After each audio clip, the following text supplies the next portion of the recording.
Hey there! Let's learn a new word together. Before you start, please hit the like button if you enjoy our content and subscribe to this channel if you're learning English. Stay up to the end of this video and you'll learn a fun fact about the English language.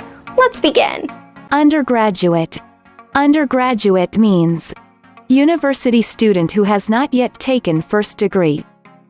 For example, a group of Oxford undergraduates. A group of Oxford undergraduates. Synonyms: first-year student, undergraduate. Awesome! You learned that quickly. Let's put it in some sentences to understand how to use it. The first exempli. 2/3 of York's undergraduates live in university accommodation. Now, repeat after me.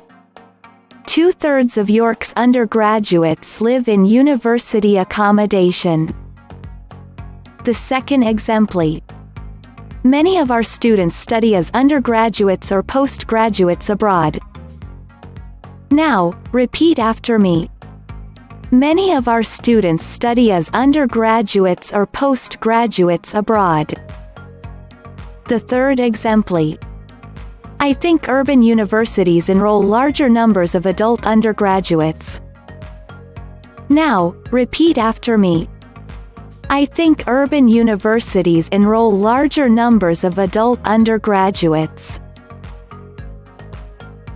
Now let's learn an interesting fact about the English language. The word set has the highest number of definitions in the dictionary. It clocks in at a whopping 464. Can you believe that? Thank you so much for watching this video up to the very end. If you're not yet subscribed to our channel, hit the subscribe button below. If you're new to our channel, the links to our most popular playlists are below in the description. We've prepared playlists for different levels of English, and they're good for different goals that you might have. Maybe you want to take an exam, or maybe you want to improve your fluency. So check them out and see you very soon. Bye-bye.